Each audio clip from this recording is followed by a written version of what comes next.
Hola, espero que estén muy bien. Esta semana vamos a hablar de qué pasó con algunas de las ideas del darwinismo publicados en el origen de las especies y cómo la comunidad científica de la época recibió estas ideas, cómo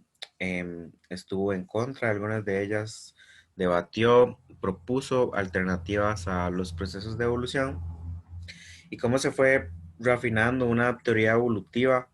durante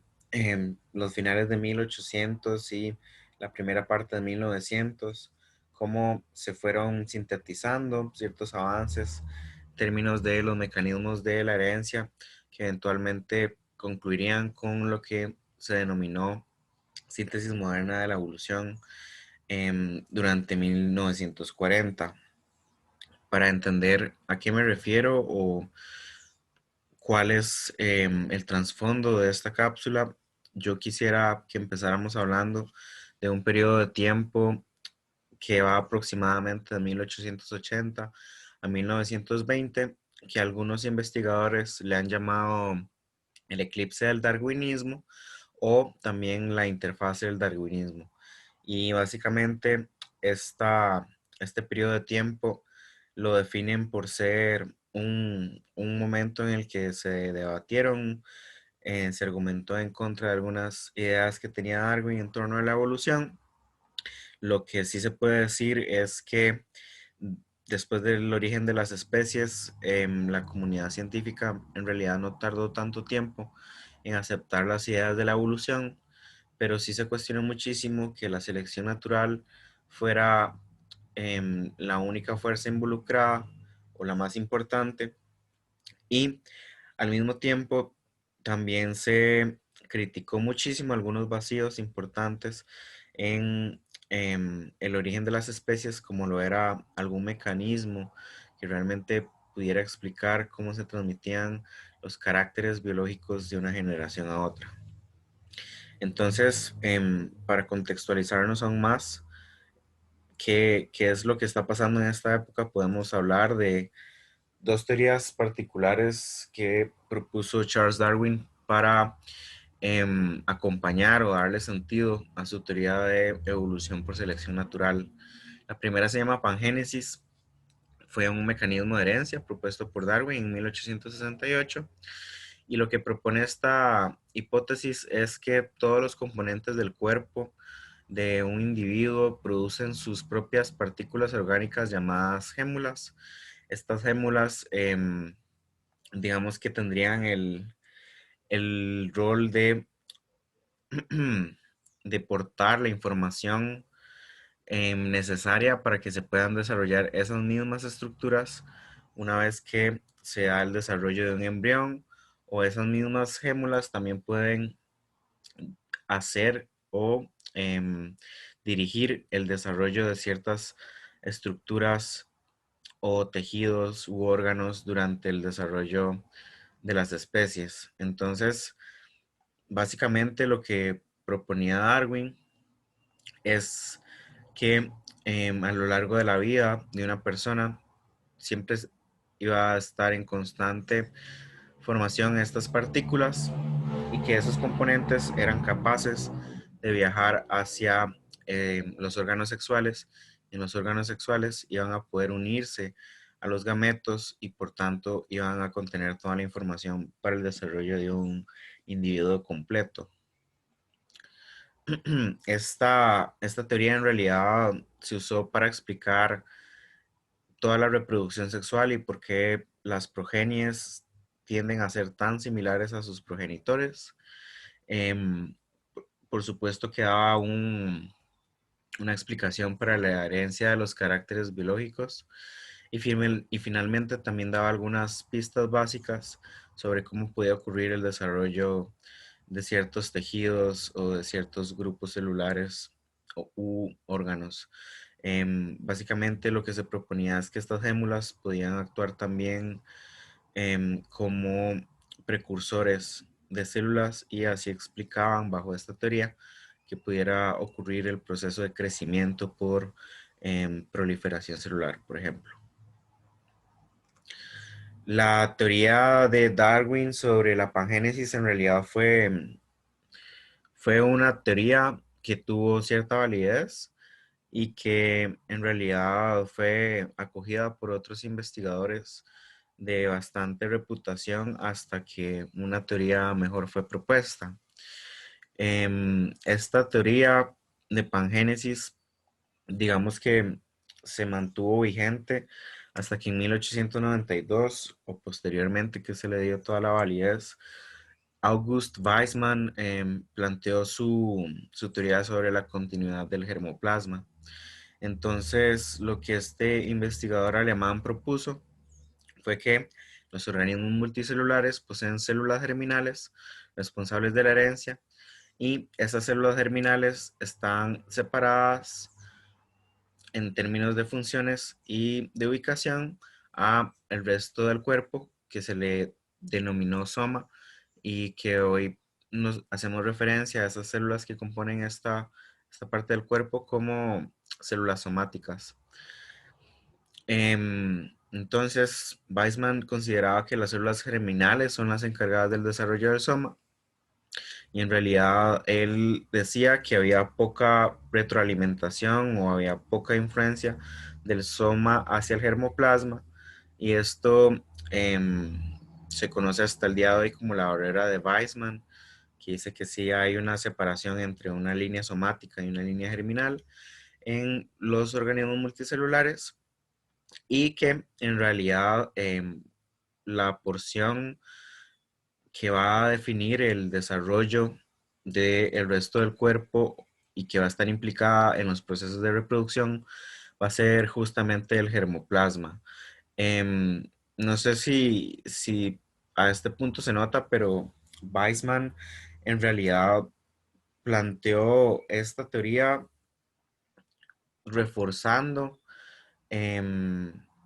o estando en contra, muy en contra de las ideas lamarquistas de la transmisión de caracteres adquiridos. Él, como lo pueden ver, lo que plantea con su teoría es que el germoplasma es el que especifica el soma, no, pero que el soma lo que experimenta en el ambiente no tiene una retroalimentación directa hacia el germoplasma como se podía aún pensar en la teoría de la pagénesis de Darwin. Esto es relevante decirlo. Darwin consideraba o pensaba que en realidad su teoría no era excluyente con el modelo de evolución lamarquista. Inclusive la teoría de pangénesis se propuso en un escenario en el que tampoco era excluyente con el lamarquismo. Sin embargo, Weismann sí fue bastante tajante en eso al decir que el soma no retroalimentaba el germoplasma y que realmente la herencia se mantenía por la continuidad de esta porción del germoplasma y no tanto por la influencia del soma. August Weismann en realidad hizo también otros experimentos para probar o poder dar evidencia en contra de la teoría de transmisión de caracteres adquiridos. Y en un experimento que es bastante famoso, agarró 900 ratones parentales, les cortó la cola y los reprodujo. Él hizo esto pensando en que si realmente las ideas de Lamarck tenían sentido o si realmente estaban ocurriendo en la naturaleza, entonces uno esperaría que progresivamente a lo largo de las generaciones, después de muchas amputaciones, uno vería una disminución promedio en el tamaño de la cola de la descendencia de los ratones. Sin embargo, esto nunca ocurrió y con esto él argumentaba que no existía una evidencia para la teoría de transmisión de caracteres adquiridos y que eso al mismo tiempo daba validez a su teoría de la continuidad del germoplasma. Em, Solo con una ilustración, acá podemos ver de nuevo lo que planteaban estas teorías. La teoría de pangénesis era compatible con una hipótesis de transmisión de caracteres adquiridos y básicamente cada componente del cuerpo de un individuo va a generar sus propias hémulas que van a unirse con los gametos, luego en el cigoto va a direccionar todo el desarrollo de estructuras y de toda la morfología particular de la especie. Algo que es relevante entonces es decir que como estas hémulas se van a producir a lo largo de la vida de la persona, del individuo en el caso de esta imagen, entonces sí eran sensibles a el ambiente y por tanto era un modo que era compatible con el anarquismo, mientras que Weisman lo que nos dice es que la línea que define la herencia es el germoplasma, que es suficiente para definir todo el soma y que en realidad no tiene una retroalimentación o no deja espacio para que pueda ocurrir una transmisión adquirida de caracteres. A propósito de este contexto de la pangénesis, esto es un extracto de la autobiografía de Alfred Russel Wallace y él nos dice que Darwin siempre creyó en la herencia de los caracteres adquiridos, como los efectos del uso y desuso de los órganos y del clima, la comida, el individuo, como casi todos los naturalistas. Y su teoría de la pangénesis se originó para explicar esto junto a otros aspectos de la herencia. Yo acepté la pangénesis en un principio, porque siempre me ha parecido un alivio, como Darwin, tener alguna hipótesis, por provisional e improbable que sea, que sirva para explicar los hechos. Y le dije que nunca podré renunciar a una idea hasta que otra mejor ocupe su lugar. Nunca imaginé que pudiera ser refutado directamente, pero los experimentos del señor Francis Galton de transfundir una gran cantidad de sangre de conejos a otros individuos de bastantes diferentes razas y luego descubrir que la progenie no estaba alterada en el más mínimo grado, me pareció casi una refutación, aunque Darwin no lo aceptó como tal. Pero cuando en un periodo muy posterior el doctor Weismann mostró que no hay evidencia válida para la transmisión de tales caracteres, y cuando presentó una gran cantidad de evidencia en apoyo de su teoría de la continuidad del germoplasma, encontré la mejor teoría, y finalmente abandoné la pangénesis por insostenible. De hecho, esta nueva teoría realmente simplifica y fortalece la doctrina fundamental de la selección natural. Em, a propósito de estos dos investigadores, ellos son o se caracterizaron por ser defensores de las ideas del darwinismo en el sentido de ser defensores de la evolución por selección natural, pero siempre consideraron que los mecanismos de transmisión de caracteres propuestos por Darwin no eran realmente las hipótesis más adecuadas. Entonces, a estos dos investigadores se les denominó inicialmente como neodarwinistas, pero conforme pasó la historia y conforme hemos avanzado o hemos llegado a nuestros días, el término neodarwinismo se usa un poco como sinónimo de la síntesis moderna, de la evolución. Entonces, si lo ven en la literatura, presten especial cuidado, probablemente se vaya a referir al término más amplio o más general como es la síntesis moderna, pero también sepan que en un momento particular se refirió a esas personas o a esa noción de la idea de evolución por selección natural sin los mecanismos de herencia que proponía Darwin. Otra idea que también fue muy criticada de Darwin fue que él pensaba en la herencia combinatoria. Él lo que argumentaba era que la progenie siempre iba a tener un estado de carácter intermedio a los parentales, como se puede apreciar bastante claramente en esta ilustración. Si un parental es rojo y el otro es blanco, entonces bajo este modelo de herencia combinatoria uno esperaría que la progenie vaya a ser rosada. Sin embargo, esto fue muy criticado porque si lo pensamos un poco conforme hayan generaciones de reproducción aleatorio, si se quiere, toda la variabilidad morfológica o genética de una especie en realidad se vería homogenizada, y por tanto este modelo no era sostenible para poder explicar cómo se mantenía la variabilidad intraespecífica de las especies. Em, y para esto hay que entender que en realidad Darwin no conoció o no tuvo la oportunidad de ver el trabajo de Mendel, de la herencia particulada. Em, Sin embargo, otros investigadores de este mismo periodo redescubrieron estas leyes y empezaron a popularizar su uso. Entonces, la idea de blending inheritance se mantuvo válida durante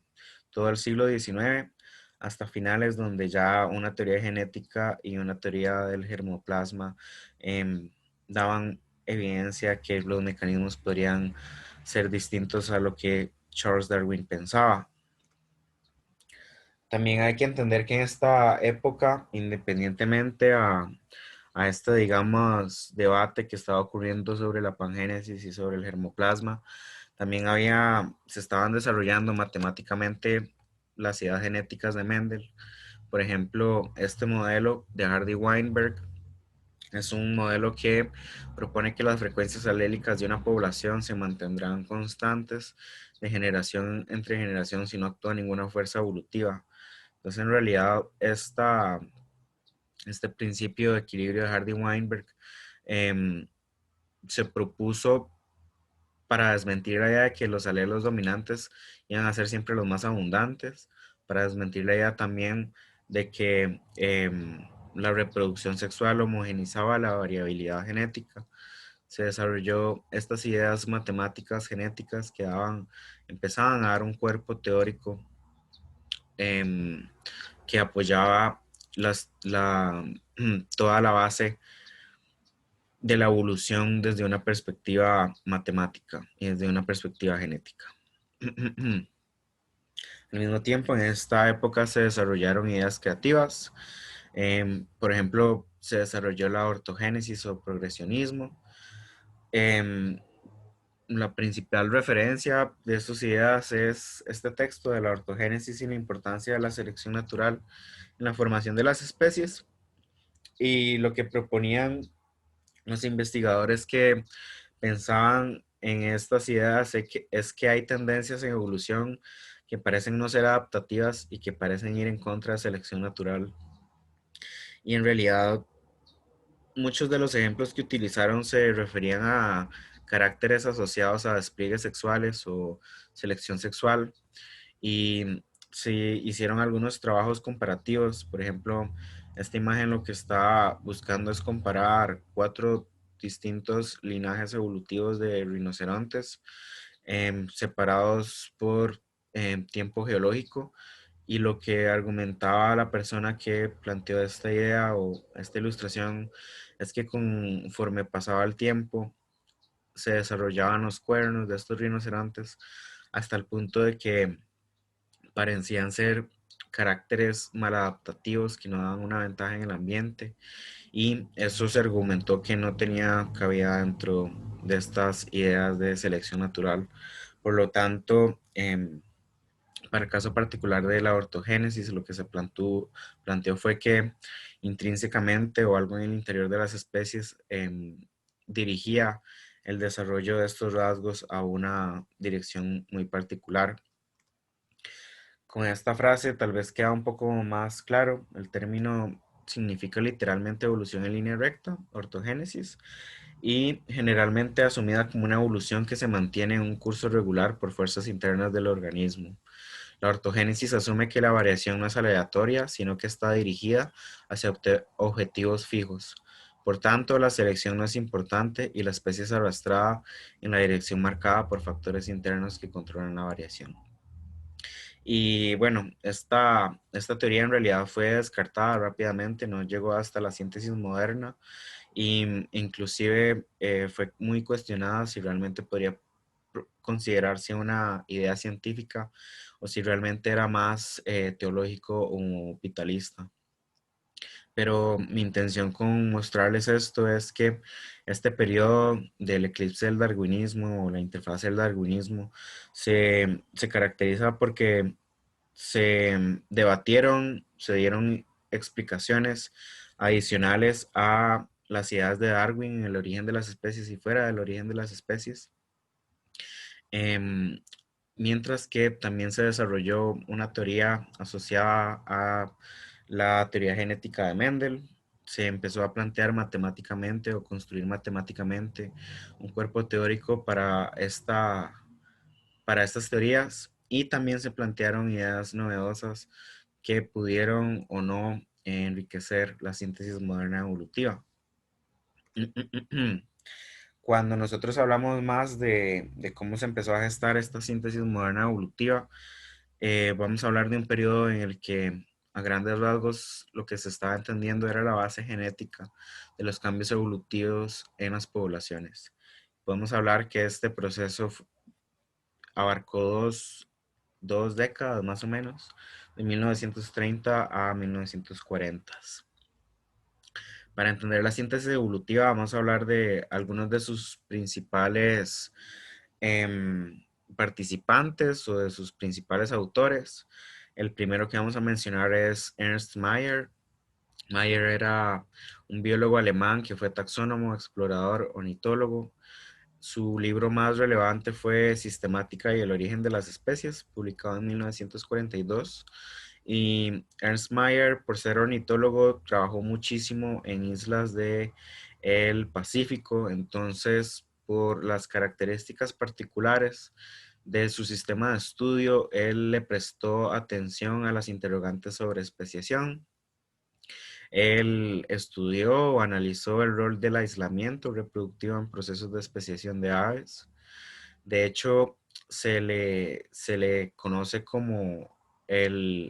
la primera persona que planteó las ideas de especiación alopátrica, esa especiación que depende de barreras geográficas y cómo eso puede separar o diferenciar linajes evolutivos en un tiempo no tan largo. Uno puede empezar a observar los cambios en estas aves. Y también se le conoce muy importantemente porque modificó el concepto de especie biológica que se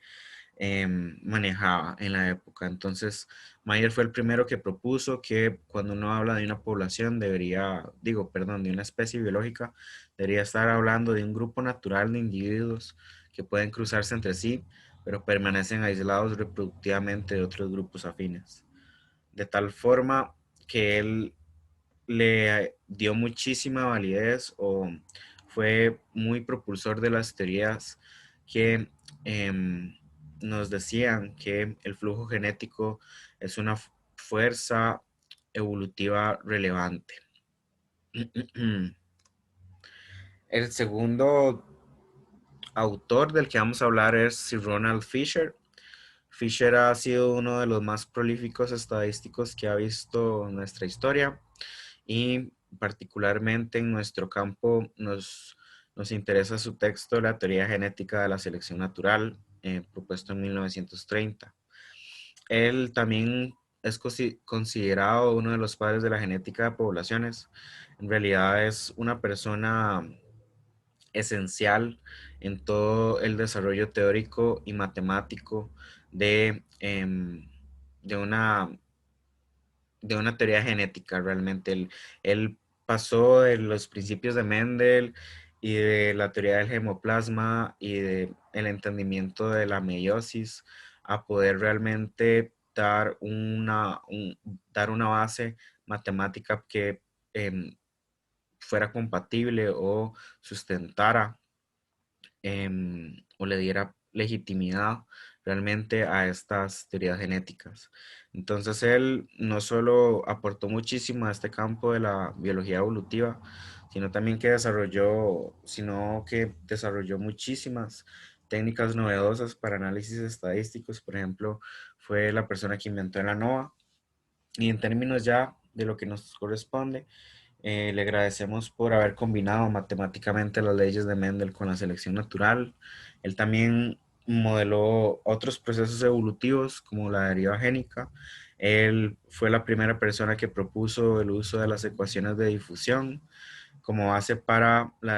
los modelos de deriva, y esas ideas adaptadas son vigentes hoy en día. Sin embargo, él no fue la principal persona que las desarrolló. Lo que sí quiero que quede bastante claro es que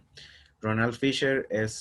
fue indispensable para el desarrollo matemático de la teoría genética, de poder em, diseñar o dar un cuerpo matemático que diera evidencia o que fuera consecuente con todo el desarrollo de la teoría evolutiva que se venía desarrollando hasta esta época. Él también se interesó muchísimo en los caracteres sexuales dimórficos de las aves, por ejemplo. Él quiso entender cómo podían existir fenotipos tan extravagantes en ciertos grupos de organismos cuando a toda luz de selección natural se esperaría que no existiesen.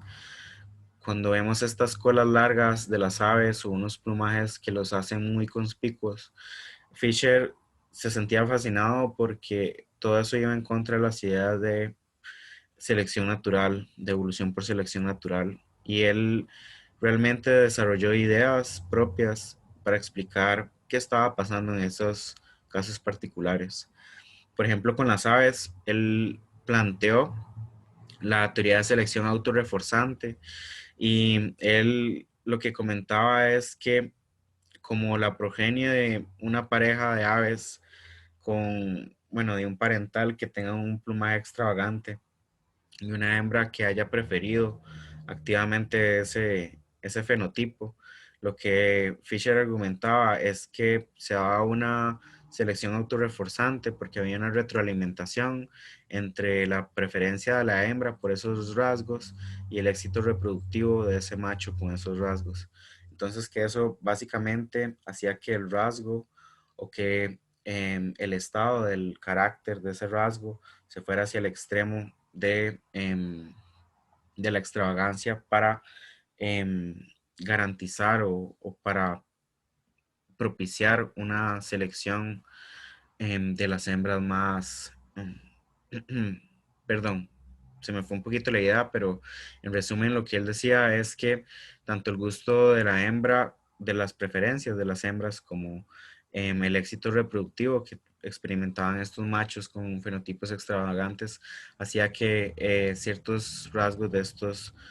machos fueran cada vez más extravagantes por un bucle de autorreforzamiento. Si quieren saber más de Fisher, si quieren saber más de todo el fundamento estadístico y matemático detrás de la genética de poblaciones, les recomiendo que lleven el curso que ofrece la escuela. Es bastante bueno y van a aprender muchísimo de históricamente cómo se desarrolló, cómo se puede ver matemáticamente los procesos de la evolución, pero para el propósito de este curso no nos incumbe tanto.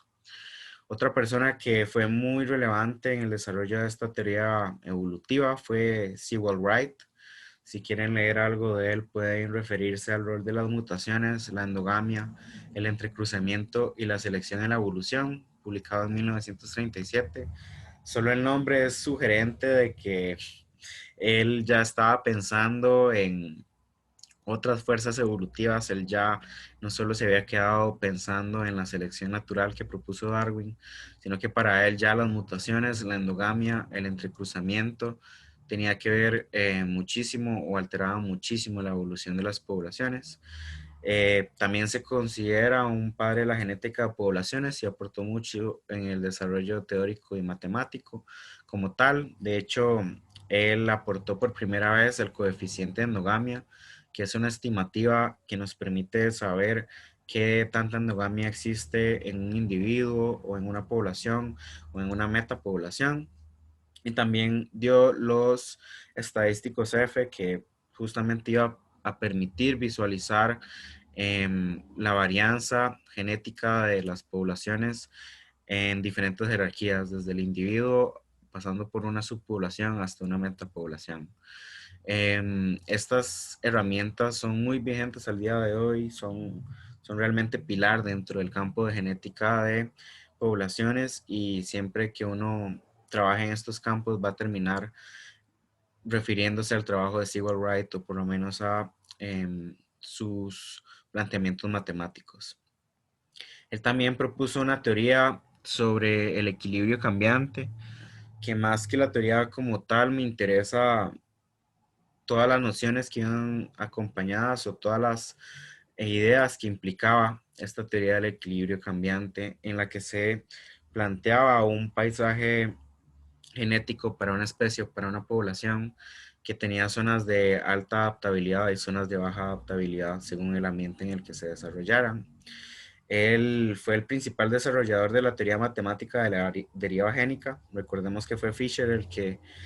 propuso usar las ecuaciones de difusión, pero realmente el que hizo la mayor parte del trabajo matemático de fondo fue Sewall Wright. Y en realidad Sewall Wright siempre defendió con capa y espada sus ideas en torno a la deriva como una fuerza evolutiva inclusive comparable con la selección natural, pero en eso tuvo bastante debate con Fisher, que en realidad consideraba que, dada que las poblaciones naturales tienen números altos, o él veía que tenían generalmente números altos, entonces argumentaba que la deriva génica tal vez no era tan importante en escenarios de poblaciones reales, cosa que Sewall Wright siempre estuvo en contra. Pero bueno, les comentaba que de Sewall Wright me interesaba que comentáramos el paisaje genético, o cómo él visualizaba realmente la variabilidad genética de una población o de una especie. Él lo que notó es que si uno considera la cantidad de luz de LOSI, perdón, que tiene un individuo de una especie, podría estar hablando de miles de LOSI distintos. Y si uno considera todas las variantes o alelos que tiene cada uno de estos locus, uno también podría hablar de muchísima variabilidad en términos de una especie o de una población muy grande. Entonces él decía que realmente si uno trataba de imaginarse em, rasgos o caracteres o locus particulares que tuvieran más de dos alelos, por ejemplo este que tiene tres alelos, o cuatro alelos, cinco alelos, conforme vamos añadiendo alelos y posibles combinaciones de los mismos, se nos hace muy difícil poder visualizar toda esa variabilidad genética que puede estar mostrando, todas esas posibilidades genéticas que podría tener una especie o una población. Entonces él lo que hizo fue representar todas estas combinaciones alélicas para los diferentes loci de una población o de una especie. Él lo graficó en dos dimensiones, en un tipo de mapa topográfico, donde van a haber ciertos pisos em, en términos, bueno, aquí aparecen más y menos. Él lo va a plantear todo en términos de adaptabilidad. Entonces, él lo que está diciéndonos es que uno puede representar en estas dos dimensiones toda la variabilidad genética posible para una especie o una población, y que toda esa variabilidad genética posible se va a agrupar por cercanía, es decir, por genotipos que compartan muchos alelos, van a estar muy cerca entre sí. Él lo que quería, o como deberíamos realmente estar leyendo esta imagen, es como que cada píxel que conforma este recuadro corresponde a un genotipo particular. Entonces, los genotipos más similares van a estar agrupados entre sí y al mismo tiempo van a ser genotipos con una adaptabilidad particular dada, y así vamos a tener un mapa topográfico de adaptabilidad. Entonces, para poder ver esto con profundidad, podemos imaginarlo así, donde los más estarían en estas cimas de las montañitas y los menos estarían en depresiones o en zonas que no tienen ningún tipo de inclinación. De nuevo, lo que nosotros deberíamos interpretar es que una población va a ser una bolita o una mancha en estos diagramas, y lo que busca explicar es cómo las poblaciones, una vez que em, encuentran em, encuentran ciertas características genéticas o encuentran ciertos alelos, cómo la selección natural va a poder llevar estas poblaciones o estas especies a sitios de estabilidad por adaptabilidad. estas depresiones o valles que puedan existir también son sitios más o menos estables, donde Sewell Wright lo que propone es que las poblaciones se van a estar moviendo o direccionando hacia estas montañitas por procesos de deriva génica y que una vez que llegan a una montañita va a ocurrir una depuración genética, va a ocurrir un acomodo de las frecuencias alélicas que permita que esta población o esta especie llegue a un punto de estabilidad adaptativa. Pero me imagino que estoy hablando muy abstractamente y es difícil visualizar lo que estoy diciendo. Entonces traje estas animaciones que nos permiten visualizar un poco lo que estoy diciendo. Lo que estamos viendo dentro de este espacio, entonces o lo que se está moviendo es una población que estamos estudiando. Lo que se va extinguiendo o va formándose son en realidad individuos nuevos y esos individuos nuevos van a tener ciertas características o ciertos genotipos. Entonces, la idea del paisaje adaptativo de Wright lo que nos dice es que las poblaciones se van a empezar a mover hacia zonas de estabilidad adaptativa, es decir, por selección natural van a tender a subir estas montañitas de adaptabilidad hasta llegar a tener una composición genética bastante homogénea de la población para aprovechar esas presiones selectivas que se mantienen muy constantes en este escenario particular que estamos estudiando. Algo que es relevante, que quiero que noten, es que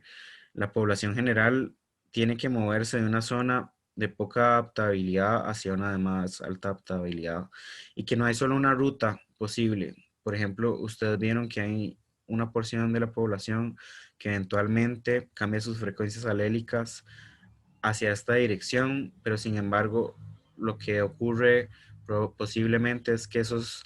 organismos sean peores competidores al resto de la especie que está tomando o que tiene otras frecuencias alélicas y ciertos alelos particulares que le están dando ventaja en su ambiente. Entonces, él se imaginaba un proceso dinámico a lo largo del tiempo en el que las poblaciones iban a estar cambiando sus frecuencias alélicas y ese cambio de las frecuencias alélicas los iba a poder, les iba a permitir aprovechar o explotar ciertos ambientes particulares con presiones selectivas que son estables más o menos a lo largo del tiempo. Pero sin embargo, cuando uno considera escenarios más realistas, uno pensaría que esas presiones selectivas van a cambiar y eso va a hacer que algunas características que son adaptativas em, puedan ser aprovechadas por la población en un tiempo particular, en un ambiente particular, pero que cuando ese ambiente particular cambie, las frecuencias alélicas volverán a cambiar hasta que la especie sea capaz de explotar ese ambiente en el que se está desenvolviendo. Ujú. Esto que les estoy compartiendo es parte del artículo de 1937 de Sewell Wright. Y básicamente lo que él nos resume es qué ocurre con la variación genética de una población, de una especie, bajo diferentes escenarios. Entonces, de nuevo, estos mapitas deberíamos leerlos en términos de la variación genética o de las combinaciones genéticas que puedan existir para una población. No todas las combinaciones van a existir en un momento particular. Por eso, el hecho de que esta población esté ubicada en este sitio quiere decir que solo se está ocupando este espacio de la variabilidad genética de las combinaciones. En un escenario donde hay alta mutación o selección natural reducida, uno esperaría que una población pueda mantener una cantidad considerable de variación genética. Y si uno considera que ese escenario cambia a una selección natural más fuerte o una reducción de la tasa de mutaciones, uno esperaría que esa variabilidad genética de la población se vea muy disminuida. También si tenemos un ambiente cambiante como el escenario anterior, lo que nosotros esperaríamos es que las frecuencias alélicas originales de la población cambien a lo largo del tiempo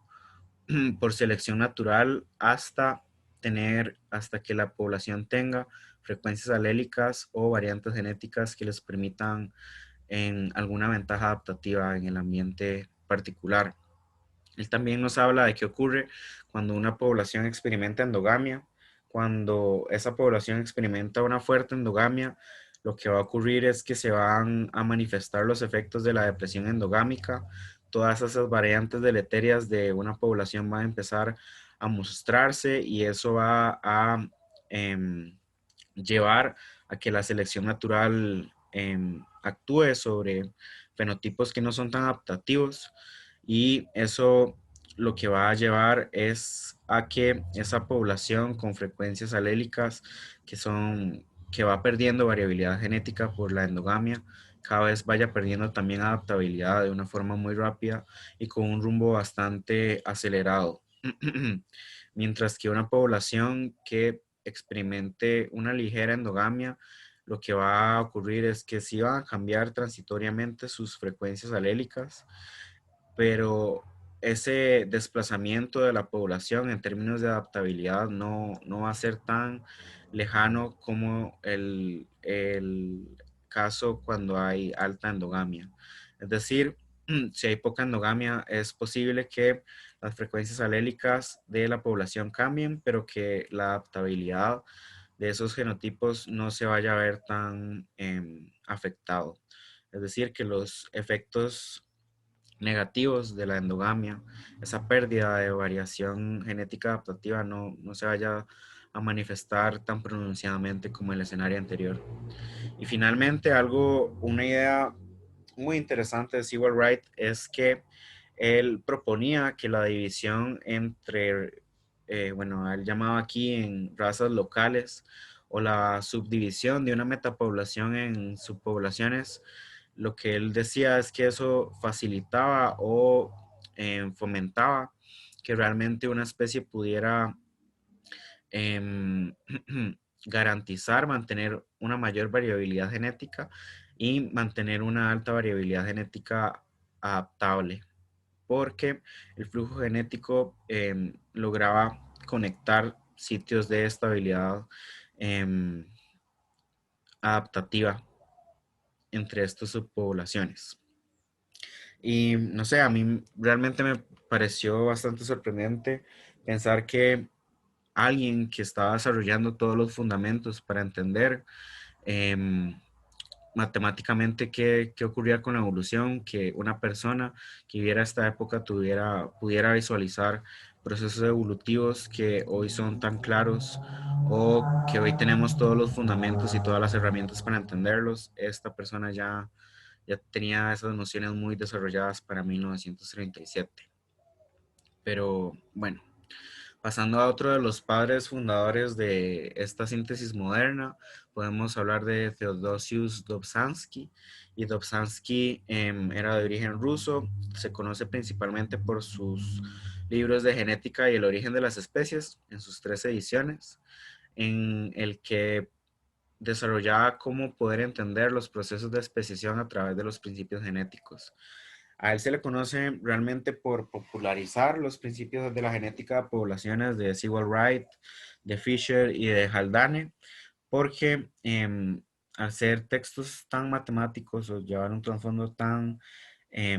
técnico, realmente no se necesitaba que alguna persona pudiera comunicarlo de forma más amigable para la comunidad científica. Él trabajó, demostró que la variabilidad genética intraespecífica es la base para la especiación. Él trabajó con moscas, con drosófilas en laboratorio, donde pudo manipular muchísimas sus condiciones y realmente visualizar que existía una alta variabilidad genética intraespecífica, que existían también mutaciones, grandes mutaciones, estamos hablando de aberraciones cromosómicas, por ejemplo, que podían conducir a cambios bastante significativos en el fenotipo de un individuo y que al mismo tiempo esos cambios en el fenotipo podían estar asociados al aislamiento y la diferenciación de linajes evolutivos.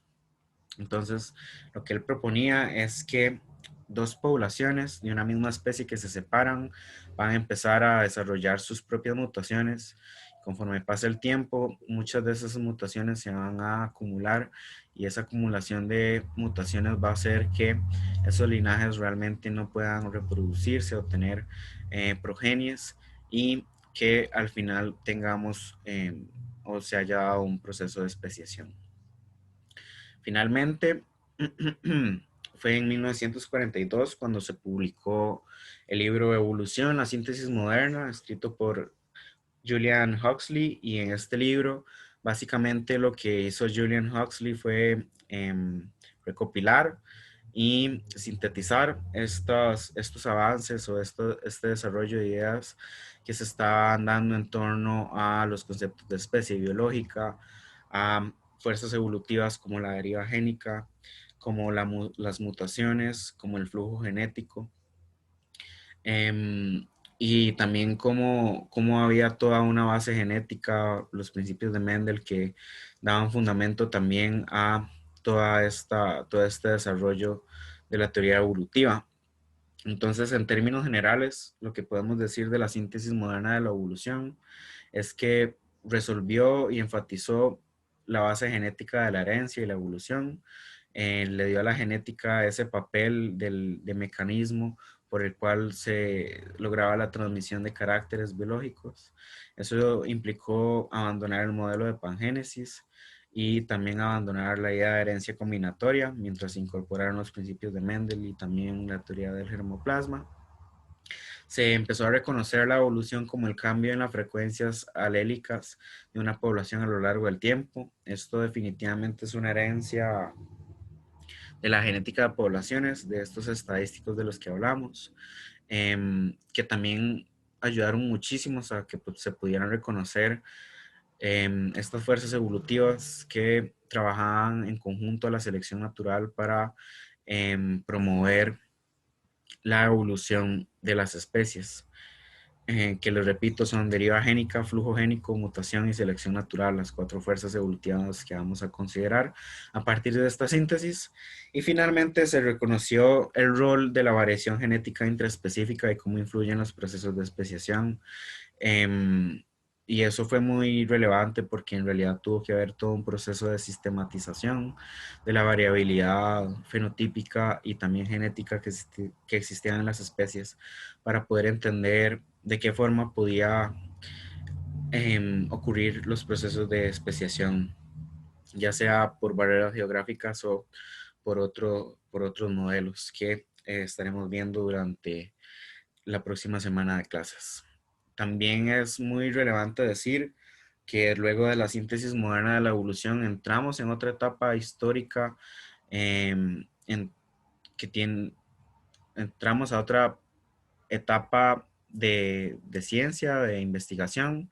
una etapa en la que toda esta síntesis moderna de la evolución lo único que se hace es afinar algunos detalles, pero se empiezan a hablar de ideas un poco más interesantes, como es el paisaje epigenético de Waddington o, por ejemplo, la selección multinivel, selección natural multinivel. Entonces, eso lo vamos a ver en otra capsulita de cómo pasamos desde este contexto de la síntesis moderna de la evolución hasta la síntesis expandida de la evolución. Pero bueno, eso será otra semana. Por mientras los dejo hasta acá. Espero que les haya gustado la cápsula y bueno, nos hablamos en la próxima sesión de discusión. Hasta luego, me despido y estamos en contacto.